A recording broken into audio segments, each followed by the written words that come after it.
single mom ng barkada. Si Cristel ang madiskarting mommy sa kanilang lahat. Si Jovelyn naman ang charming at sweet na nanay. At si Joy, masayahin at bibong bunso ng tropa. Magkakaiba man daw ang kanilang mga ugali, iisa naman ang kanilang hakbang tuwing magkakasama. Kakilala po kami sa isang Facebook group, sa isang amputee group po. Doon lang po kami nagkakilala sa, yun nga po. Tapos nagka-chat-chat po kami. Malalim na malalim kasi ninang siya ng anak ko. Hindi pa kami nagsolo ng kandila. Okay naman yung friendship na. Wala pa namang nag-aaway, wala pa. Ang pagkakaibigan daw nila ay nakatulong ng malaki para kay Joy. Hindi kasi naging madali kay Joy ang mamuhay na isa lang ang binti. Dumaan siya sa napakahabang proseso ng pagtanggap sa kanyang sitwasyon. Ang una po, nahihirapan pa po ako mag-adjust. Lalo po nung unang taon, pagkatapos ko po maputulan. Hindi po ako lumalabas ng bahay noon dahil po nahihiya pa ako sa mga tao. Malungkot po, masakit kasi nakasabi ko po noon kay mama ko, ngayon pa kung kailan naka-5 opera na, kung kailan alam ko na sinusubukan ng doktor na isalba pa yung leg ko. Kaya masakit na hindi na pala talaga kaya. Mapagmahal na anak at kapatid si Joy. Bagamat hiwalay ang kanyang mga magulang, ay suportado pa rin sila ng mga ito. Pangarap niyang maging guro para na rin matulungan ang kanyang mga kapatid. Nandito lang ako sa Bulacan. Ordinaryong estudyante lang po, nakakapunta kung saan. Pangarap ko lang po nun na makatapos po ng pag-aaral. Gusto ko rin pong maging guro dahil malapit po yung loob ko sa mga bata. Sa kagustuhan ni Joy na makatulong sa kanyang pamilya ay nagdesisyon na nga siyang magtrabaho. Pero sa kanyang pagtatrabaho ay mababago pala ang kanyang buhay. Nang siya ay maaksidente at tuluyan ng maputol ang kanyang binti. 2019 nang maaksidente si Joy. August 28 po ng gabi, nakasakay po kami sa habal-habal. Nasa likodan po ako ng driver. May bumangga po sa amin na tricycle. Tapos nawala na po ako na ng malay. Kinabukasan po, hanggang sa sinabi po ng doktor na kailangan ng operahin, kailangan ng putulin, na daw po talaga kayang isave yung paa ko. So, bakit daw tayo? Jutol. Hanggang sa nakilala niya ang mga kapwa niya amputees na kalaunan ay naging kaibigan din niya. Nagpatuloy sa paghakbang si Joy para matulungan ang sarili at gawin ang mga bagay na talagang gusto niya. Nanumbalik din ang kanyang kumpiyansa sa sarili sa tulong na rin ng mga kapwa niya amputees. Masarap po kasi sa pakiramdam yung may alam mong makakaintindi sa'yo. Kasi kung ikukwento mo po sa iba, syempre, maiintindihan ka rin nila. Kaya nang iba pa rin po yung napagdaanan din, kung ano yung napagdaanan mo. Kaya, nakakagaan po sa pakiramdam na nasasabihan namin ng problema yung bawat isa. Saka naiintindihan namin yung bawat isa kasi pareho kami ng mga pinagdaanan.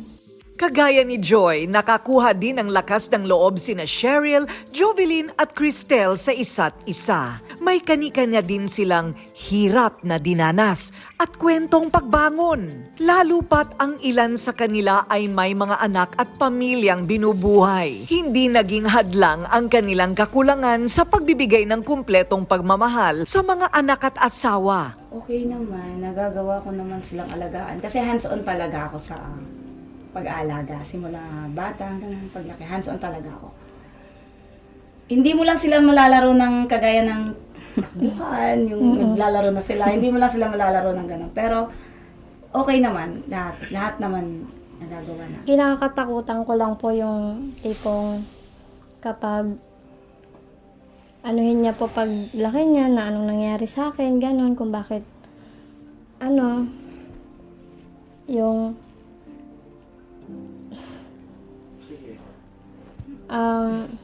Kumbaga hindi ko po maibigay lahat ng pangangailangan niya bilang anak ko. Pero ginagawa ko naman po lahat para po maibigay yung mga needs niya. Isa po sa mga yung mga ginagawa po namin na paraan yung kaya lang po namin na gawing panghanap buhay. Katulad Ganun po lang. ng pagninegosyo, ganun po. Yung nagagawa lang po namin. Yung kaya lang po namin. Hindi naman matutumbasan ng kahit anong bagay ang pagmamahal at suporta na natatanggap nila sa kani-kanilang pamilya. At gaya din ng mga taong may dalawang binti, buo din kung sila ay magmahal. Bago ko po kasi matagpuan yung asawa ko ngayon, kumbaga, na-broken po muna ako ng 3 beses. Sobrang bait po, wala po talaga akong masabi. Kumbaga, supportive po sa lahat ng mga ginagawa ko, ganun. Todo, po yung suporta niya sa akin mula po sa nagagamot ako hanggang sa maputulan po ako ng paa, hindi niya po ako iniwan. Talagang nandyan lang po siya sa tabi ko.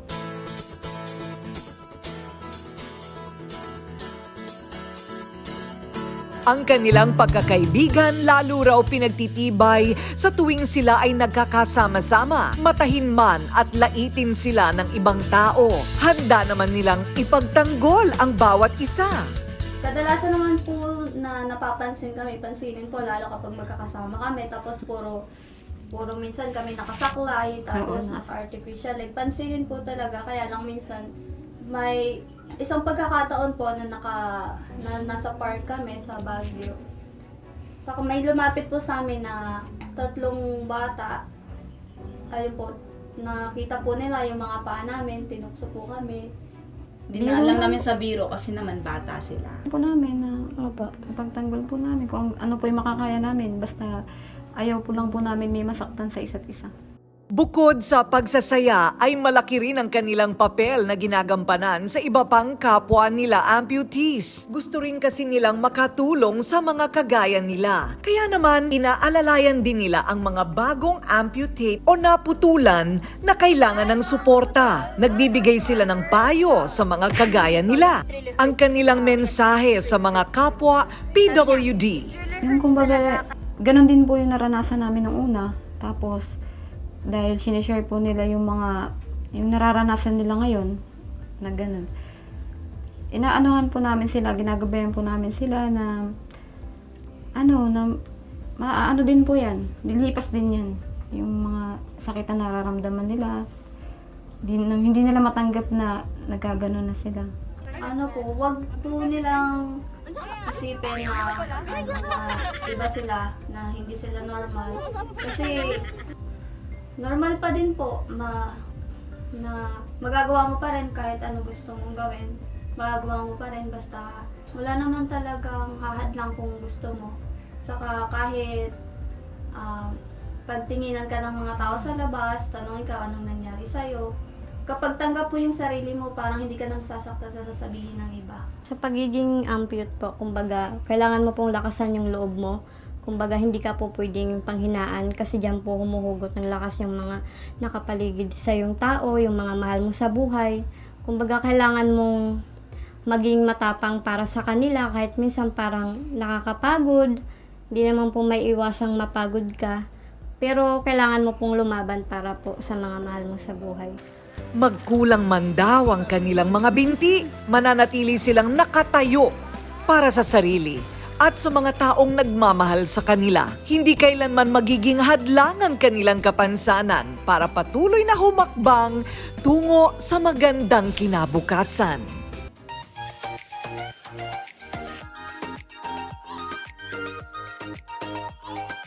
I don't use any other shampoo and conditioner except Happy Hair shampoo and conditioner. Ayan.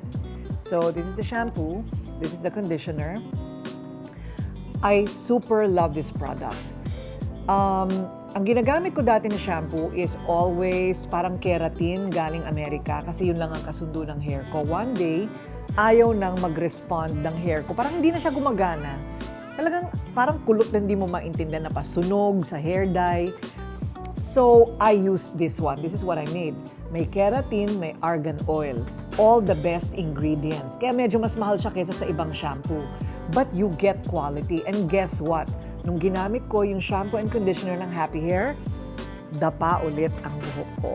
Super straight na yung hair mo, super kintab, and tumigil ang falling hair ko. That's Happy Hair Shampoo and Conditioner. I love and I am so proud of these products.